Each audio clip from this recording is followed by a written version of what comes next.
So I hope you've got that Friday feeling, and I hope you've got that nearly half-term feeling, and definitely end of assessments feeling if you are not in the upper 5 and the upper 6. So well done, everybody. You've worked really hard this week. And I think there's a sunny rest of the day and sunny weekend coming up, which is great. So some of our photos of the week. Jessica Jane sent me some photos, and she was up in London on the weekend. And I loved these photos of the architecture. Really, really striking, amazing buildings. That skyline changes all the time. And if you're hoping to go into architecture as a career, or you're just interested in it, then just make the effort to go up to London if you can and have a look at the sheer diversity and breadth of those amazing buildings going up. From a structural engineering perspective as well, if you're interested in engineering, then these buildings are worth a look. Now, I have been congratulating our pupils on a variety of sporting achievements this week, and I have been told about Celia in lower 4. So Celia plays rugby, and her rugby team, they made it through the recent county tournaments, and they were one of the 4 teams invited to play at the Bath Rec, which is the fantastic rugby ground in Bath, in the Rugby Dyson Sevens finals. And Celia played really well. Her team was thrilled to take part in that competition, and they came a very respectable 3rd place. So can we congratulate Celia on her achievements? Well done. So we may see an England rugby player yet coming through. We did have 2 former pupils who were in the England youth rugby team, which was great. But the key thing really on everybody's mind this week has been our Name the Gnome competition. So a gnome appeared on the edge of the lily pond. Nice photograph there. I like the reflection. And we are asking you to name, well, Mr. Craddock is. It's Mr. Craddock's competition. I can't take any credit for this. And the gnome seems to be doing different things. So look, one day it was fishing, and it's obviously getting ready for the big Jubilee celebrations, because currently it's very patriotic there.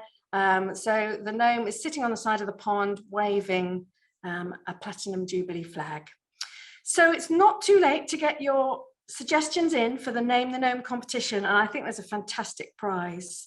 So please, please put your mind to it, have a think, but get those name suggestions in. And I think, Mr. Craddock, we might have a naming ceremony, something with the appropriate level of dignity there for Name the Gnome. Right, over to Reverend Burke, who is leading our assembly today. Are you there, Jonathan? Indeed I am. Good morning, Mrs. Holloway. Good morning, everyone. So I want you to look at some pictures. What have these got in common?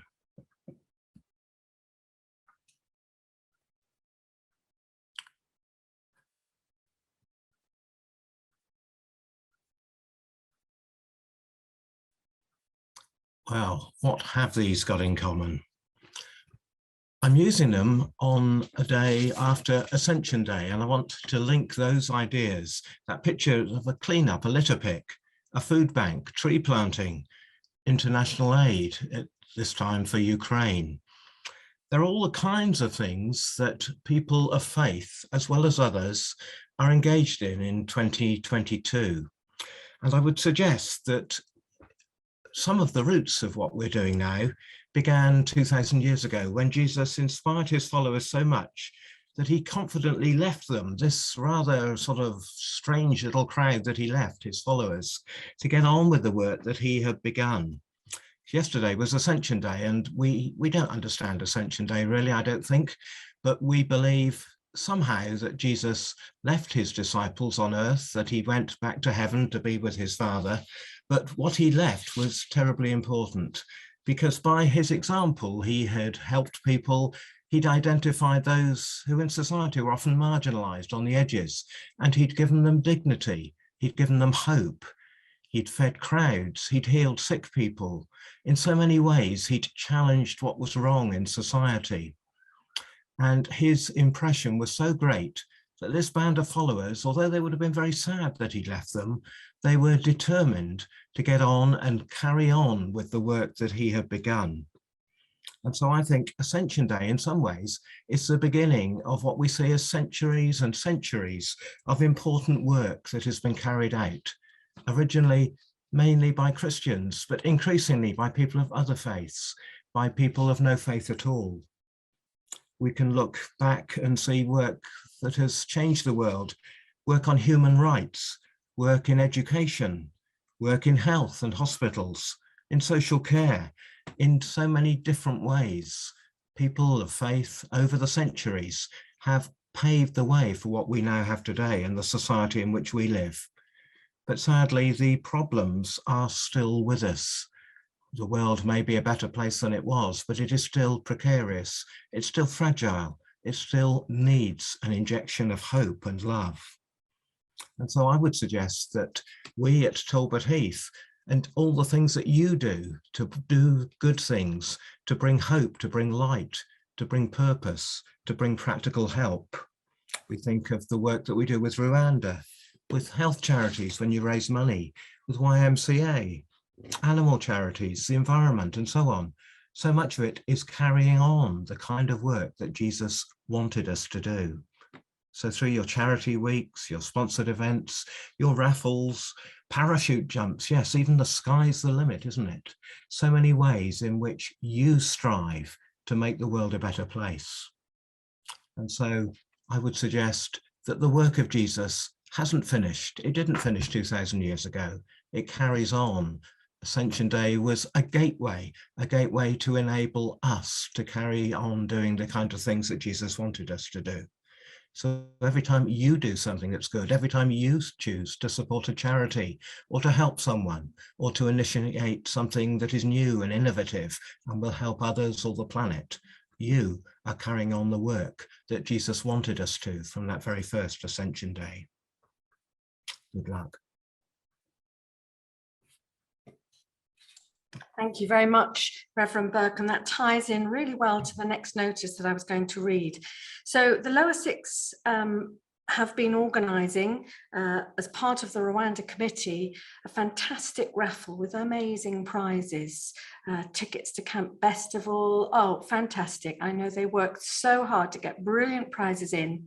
And we're going to do the draw for that in Assembly on the 10th of June. And you can buy your tickets online. So I'm going to ask perhaps if they can email that out. And if they want to come, we can do that through the front office. Email that link out to staff, to governors, to our parents, community as well. Say, get your tickets in, because those pupils work so hard to get fantastic prizes in, and you've got to be in it to win it. So all that work and all those funds raised will support Godfrey's Kitchen and the cooperative then. Now, I want to wish our Silver D of E students good luck. They have their training weekend this weekend, and it is at 10 a.m. by the old gym. Now, I know I gave some slightly dodgy information about the last D of E training. I got the day wrong. So I'm just going to say this weekend, 10 a.m. Old Gym, and have a great day. And Miss Horgan is looking forward to that. Now, I'm going to ask you to keep your eyes peeled today because we've got the Platinum Jubilee celebration coming up. And I know Her Majesty has only done a few appearances this year. She's really been selective in what she's done. But you might see her at Talbot Heath today. That's all I'm going to say. Just can't say any more for security reasons, but keep your eyes peeled, particularly if you spot a corgi. That might give you an indication that Her Majesty is going to be visiting us today. So we have that celebration coming up Thursday and Friday next week. They are bank holidays for everyone. And then on weekend, it will be fantastic. The junior schools, they've got their street party this lunchtime, and Holroyd Howe, thank you Holroyd Howe, they did a lovely Jubilee themed lunch this week as well for us in senior school, which was great. I am wishing you all, staff and pupils, a brilliant half term. You've worked really hard this half term and you deserve a well-earned rest. So keep those eyes peeled, look out for the pearls and the corgis. Bye. Oh, prayer. Someone saying prayer. Oh, thank Reverend you. Burke. I didn't know whether you wanted to Mr. pray or not. Stiggins was doing this. All right. Thank you, Mr. Stiggins. Yes. A short prayer. Inspire and guide us, O Lord, in all the good things that we do. Help us to bring hope to others and to this planet, which is our home. In this way, we live out the work which Jesus began. In his name we pray. Amen. Amen. Have a brilliant half term, everybody. Bye.